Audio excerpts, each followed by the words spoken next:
అమరావతిలో ఏడాది పాలన ఉత్సవాలను ప్రభుత్వం ఘనంగా నిర్వహించనుంది. ఈ నెల 12న కూటమి ఏడాది పాలన సందర్భంగా అమరావతిలో భారీ బహిరంగ సభ ఏర్పాటు చేయనుంది. ఏడాది పాలనలో కూటమి ప్రభుత్వం చేసినటువంటి అభివృద్ధి సంక్షేమ కార్యక్రమాలు సీఎం చంద్రబాబు వివరించబోతున్నారు. ప్రభుత్వం ఏడాది కాలంలో సాధించిన విజయాలను డిప్యూటీ సీఎం పవన్ కళ్యాణ్ వివరించనున్నారు. ఈ రోజు సాయంత్రం కూటమి ఎమ్మెల్యేలతో సీఎం చంద్రబాబు సమావేశం నిర్వహించనున్నారు. వచ్చే 4 ఏళ్ల పాలన కాలానికి సంబంధించి ఎమ్మెల్యేలకు దిశానిర్దేశం చేయబోతున్నారు.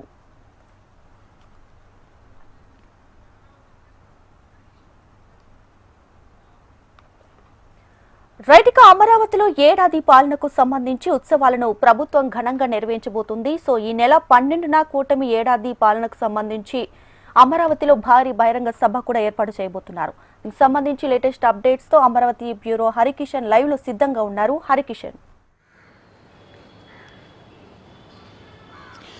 Deepika, thank you and good morning. ప్రధానంగా 2024 జనరల్ ఎలక్షన్స్లో మే 13వ తేదీన ఎన్నికలు జరిగాయి. ఇటు లోక్సభకు అలాగే అసెంబ్లీకి కూడా.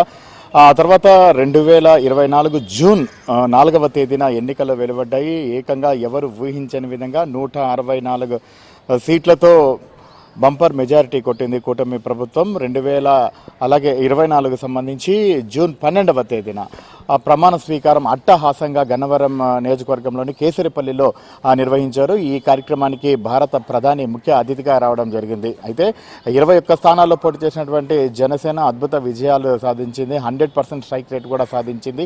2014-19లో కూటమి ప్రభుత్వం పోటీ చేసినప్పటికీ అప్పుడు కేవలం ఇటు తెలుగుదేశం, బీజేపీ అలాగే జనసేన 106 స్థానాలకే పరిమితమైంది.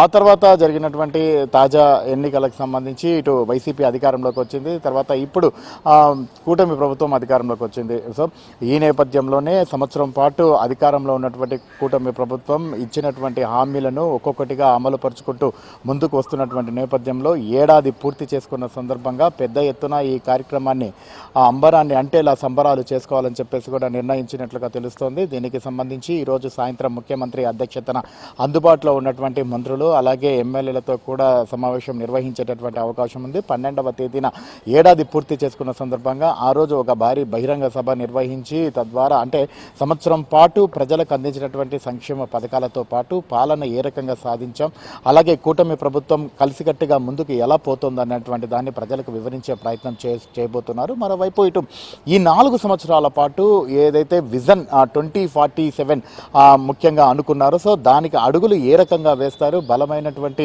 పునాదులు నిర్మించుకొని ఇటు ఉద్యోగ ఉపాధి అవకాశాలు పెంపొందించుకొని పరిశ్రమలు అలాగే రాష్ట్రాన్ని ముందుకు ఏ రకంగా తీసుకుని వెళ్తున్నారు అన్న దానిపైన కూడా ఈ సభ ద్వారా ప్రజలందరికీ కూడా వివరించే ప్రయత్నం అయితే చేయబోతున్నారు. ముఖ్యంగా ఇప్పటికే కేంద్ర ప్రభుత్వం కూడా ఒక స్పష్టమైనటువంటి సంకేతాలు ఇస్తోంది. ఆంధ్రప్రదేశ్ అభివృద్ధికి సంపూర్ణ సహాయ సహకారాలు అందించేందుకు సిద్ధంగా ఉన్నామనేటువంటి ఒక సంకేతాలను పంపడమే కాక దానికి అనుగుణంగా కూడా అడుగులు పడుతున్నటువంటి పరిస్థితి ఉంది. అందులో భాగంగా పోలవరం 2 సంవత్సరాలు అంటే 2026 డిసెంబర్ కల్లా కంప్లీట్ చేసి 2027కు జాతికి అంకితం చేసేలా ఇటు నిర్మాణం జరుగుతోందని, ఖచ్చితంగా దీన్ని కేంద్ర ప్రభుత్వం పూర్తి స్థాయిలో దృష్టి సారించి కంప్లీట్ చేస్తుందన్నటువంటి నమ్మకం ఉందని చెప్పేసి ముఖ్యమంత్రి చంద్రబాబు పలు సందర్భాల్లో చెప్పినటువంటి పరిస్థితి ఉంది. మరోవైపు ఇటు జనసేనాని సైతం కూడా రాష్ట్రంలో జరుగుతున్నటువంటి ప్రతి అభివృద్ధి కార్యక్రమాన్ని వివరిస్తూ మరింత లోతుగా వాటిని అధ్యయనం చేస్తూ ఎటువంటి కార్యక్రమాలతో ప్రజల వద్దకు వెళ్ళాలి, ఇటు సంక్షేమ పథకాలకు సంబంధించి ఇంకా ఏమేమి ఇవ్వాలా అన్న దానిపైన కూడా అందరికీ సూచనలు సలహాలు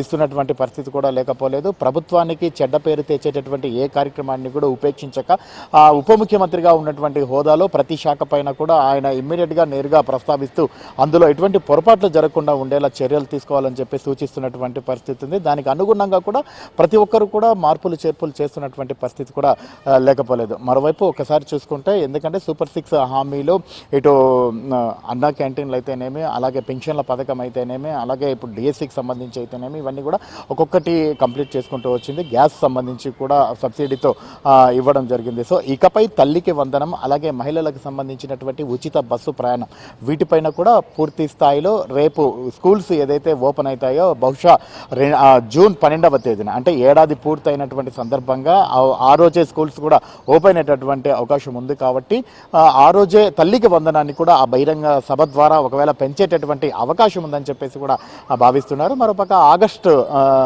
15 నుంచి కూడా ఆర్టీసీ బస్సులలో మహిళలకు ఉచిత బస్సు ప్రయాణాన్ని కూడా కల్పించబోతున్నటువంటి పరిస్థితి ఉంది. ఇప్పటికే ఇటు ఉత్తరాంధ్ర అభివృద్ధితో పాటు వెనుకబడ్డటువంటి రాయలసీమ అభివృద్ధికి ప్రధానంగా ఐటీ సెక్టర్లో అలాగే పరిశ్రమల కారిడార్ను ఏర్పాటు చేయడంతో పాటు ఇటు విజయవాడ అమరావతి కేంద్రంగా రాజధాని పునర్నిర్మాణ పనులను 50,000 కోట్ల రూపాయలతో శరవేగంగా ముందుకు తీసుకొని పోతున్నటువంటి పరిస్థితి ఉంది. సో వీటన్నిటికీ సంబంధించి ఈ సంవత్సర కాలంలో కూటమి ప్రభుత్వం అధికారంలోకి వచ్చిన తర్వాత ఎటువంటి కార్యక్రమాలు చేసిందన్న దానిపైన కూడా కంప్లీట్గా ఒక శ్వేతపత్రాన్ని అయితే ఇటు ఎమ్మెల్యేలకు లోకల్గా ఉన్నటువంటి ఎవరైతే పార్టీలో ఉన్నటువంటి లీడర్లకు అలాగే మొత్తం రాష్ట్ర ప్రజలకు కూడా వివరించే ప్రయత్నం ఒకసారి చేయబోతున్నట్లుగా కూడా తెలుస్తోంది. దీనికి సంబంధించి ఈరోజు సాయంత్రం ఒక క్లారిటీ వచ్చే అవకాశం కూడా ఉంటుందని చెప్పేసి కూడా అందరూ భావిస్తున్నారు. మరి 12వ తేదీ ఈ సభ అనేది ఎక్కడ నిర్వహిస్తారా అన్నది మాత్రము ఇంకా ఒక క్లారిటీ అయితే రావాల్సి ఉంటుంది.